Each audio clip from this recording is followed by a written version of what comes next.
En une année, chaque Français produirait plus de 370 kg de déchets ménagers. Et dans ces déchets, on trouverait à peu près un tiers de matières organiques. Les déchets comme le verre, le plastique et le carton sont de plus en plus souvent recyclés. Pour les déchets organiques, il y a la solution de compostage, bien sûr, mais nous allons aujourd'hui vous faire une autre proposition, le recyclage dans la cuisine. À l'occasion de la Semaine européenne de réduction des déchets, nous accueillons l'auteur de plusieurs ouvrages sur le sujet. Bonjour Sonia Esgulian. Bonjour Vous Alain. nous rendez visite de temps en temps et c'est un vrai plaisir. Merci. Surtout aujourd'hui parce qu'effectivement ça peut paraître curieux, mais on peut cuisiner. Alors, d'une part, les déchets, vous avez consacré un petit livre à ce sujet, les épluchures, Oui. et bien d'autres choses qu'a priori, on a plutôt tendance à mettre à la poubelle. Alors déjà, une question sur les épluchures, est-ce qu'elles sont toutes comestibles, fruits et légumes mélangés ou pas ? Pas toujours, parce qu'en fait, selon les épluchures, il y a des épluchures un peu plus épaisses. Je pense par exemple à la pelure de la mangue ou certaines pelures un petit peu coriaces. Là, c'est un petit peu difficile de les utiliser. Là, on va dire que ça sera Pour plutôt... des raisons mécaniques, j'allais dire. Oui, voilà. Puis, en fait, même en infusion, ça n'apporte pas grand-chose. Quelquefois, il m'arrive d'utiliser des épluchures uniquement pour les infusions. On en parlera tout à l'heure, comme les noyaux d'olive. Mais c'est vrai qu'il y a quelques parties de l'aliment qu'on n'utilise pas particulièrement. Ouais, parce que c'est pas forcément très agréable. Effectivement, c'est difficile à manger. Il y a une fait. question de goût aussi, comme vous le dites. Il faut que ça ait. Il n'y a pas un intérêt gastronomique intéressant, parce que ma démarche pour les épluchures, c'est toujours de se régaler. C'est pas simplement la performance pour la performance. Ouais, c'est l'objectif. Le but, c'est pas d'utiliser à tout prix les déchets, c'est d'en faire un plus. De se faire plaisir. Pour le plat. Est-ce qu'il y a en revanche des épluchures qui seraient vraiment non comestibles pour des raisons de santé, par exemple, on utilise très peu les tiges et les peaux, les tiges et les feuilles de tomates, qui sont plutôt toxiques. Il y a différents aliments comme ça qu'on n'utilise pas. Alors, lesquels ont vos préférences? Alors, à la fois pour des questions de goût, d'intérêt pour par le exemple, plat. on est en la pleine saison des pommes. C'est très intéressant d'utiliser la pomme à 100%. On va utiliser la pelure pour faire des infusions. On fait sécher la pomme. On peut en faire des infusions. On peut même la tremper, cette pelure de pomme, dans de la pâte à beignets et en faire des beignets très croustillants, très jolis, comme on le ferait par exemple avec des pelures de pommes de terre. On utilise également le trognon. J'ai mis au point, par exemple, l'année dernière, un pâté trognon. Alors en fait, le trognon de pomme, je l'utilise exactement comme les noyaux de cerise dans le clafoutis. Le trognon de pomme va donner beaucoup de goût à mon pâté. Donc je vais réaliser un pâté de viande que je vais former sous une forme un petit peu ronde pour reproduire la forme de la pomme. Et au centre, je vais glisser le trognon qui va en même temps servir d'architecture pour mon joli pâté, mais également, tout au long de la cuisson, va donner du goût à la viande. Et en fait, je recouvre le tout de pâte et je mets au four. C'est très très bon. Alors, il est 10h19, j'ai déjà faim pendant les petits c'est bon déjeuners ce matin. C'est très très bon signe. C'est votre faute.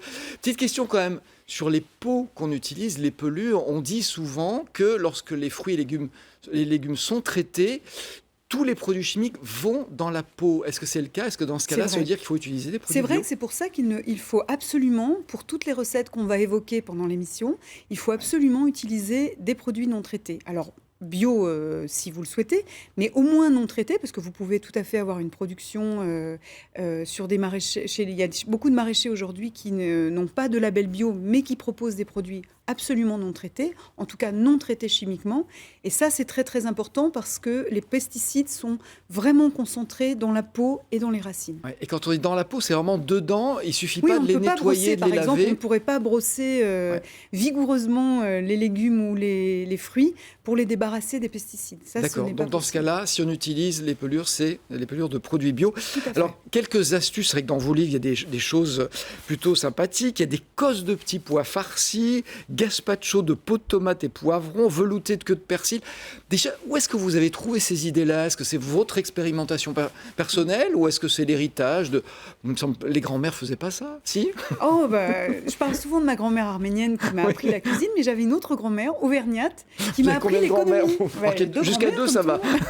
Et mon autre grand-mère, auvergnate, m'a appris l'économie. Alors, je l'ai souvent vue, par exemple, récupérer les miettes de pain pour faire tout un tas de choses, notamment la très bonne bonne soupe au pain, mais aussi plein de choses. Aujourd'hui, on ne récupère plus le pain pour faire de la chapelure, on peut préparer des sablés. Il y a une très vieille recette de tarte à la mie de pain, c'est une vieille recette lyonnaise qu'on peut refaire et qui est vraiment délicieuse.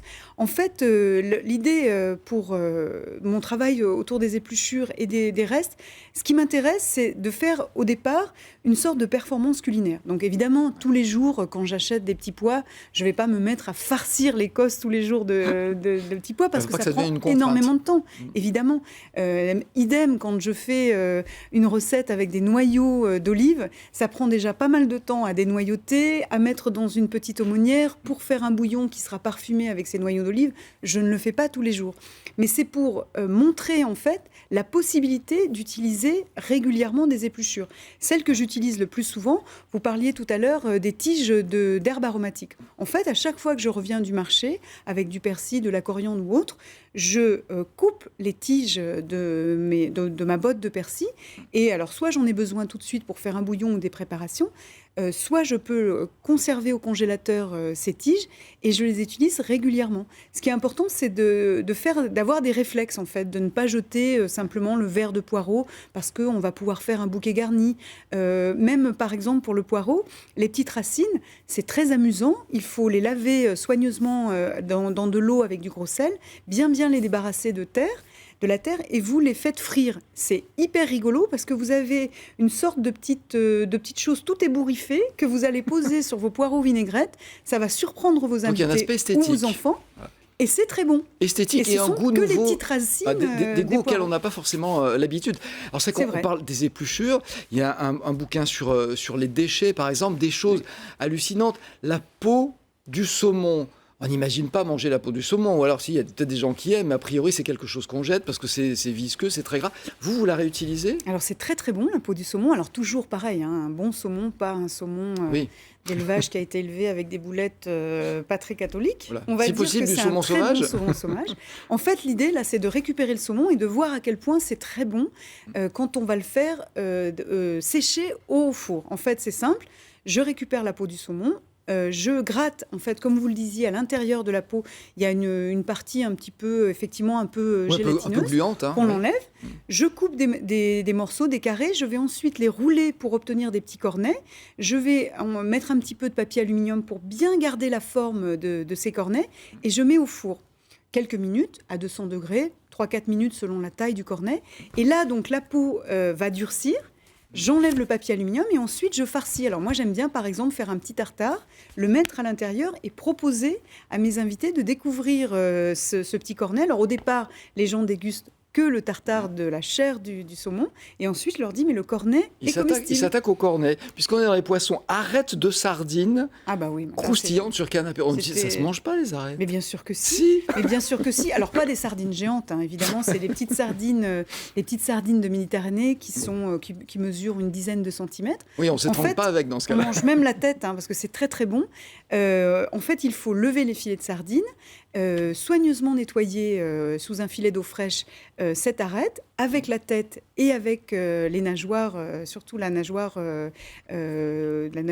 queue en fait. Caudale. Et donc on va faire frire ces petites arêtes. Ça c'est une tradition japonaise qu'on ne connaît pas assez, de faire frire les arêtes. En plus il y a plein de vitamines dans ces arêtes et c'est franchement délicieux. Vous nous faites découvrir plein de vertus. Alors, il y en a plein des comme ça. Donc les trognons de pommes, on en a parlé. Les veines de foie gras aussi qu'on enlève et qui sont réutilisables. Cornet de peau de saumon, on l'a vu. Tête d'ail surprise moringue. Alors il y en a toute une série. C'est dans ce petit donc les déchets aux éditions de l'Épure. Il y a aussi les épluchures. Alors, il y a un bouquin étonnant aussi. Rebondissement gourmand d'un pot-au-feu du dimanche au vendredi. Ça s'appelle Food. Alors ça aussi c'est amusant parce que l'idée c'était un défi. C'était de dire un dimanche. On réalise un énorme pot-au-feu pour 8-10 personnes.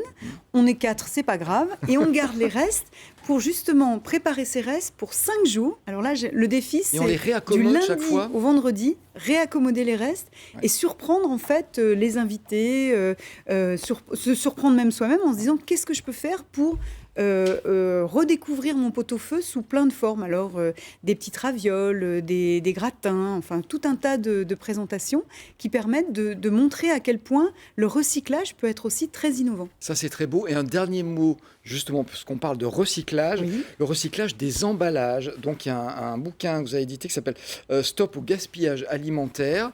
On réutilise des boîtes de camembert. L'idée, c'était de travailler sur les produits laitiers, de regarder tous les emballages qu'on pouvait trouver autour des produits laitiers, Et que c'est ce soit la beau. boîte de camembert, la brique de lait ou autre, et de réfléchir à des recettes qui sont parfaitement adaptées à ces emballages. En tout cas, c'est magnifique. Merci. Dernier mot, ma cuisine astucieuse. Alors, vous avez édité combien de livres dans votre vie? Beaucoup. Je ne sais 150? pas. Peut-être pas Pas loin. 150, peut-être la En moitié, tout cas, la mais dernière fois que vous mais êtes venu, beaucoup, moi j'ai essayé beaucoup. une des recettes et c'est très bon. Donc Merci tant beaucoup. mieux. Merci beaucoup Sonia C'est moi qui Esgulian vous remercie. d'être venue nous donner envie de manger des déchets. Il faut le faire quand même.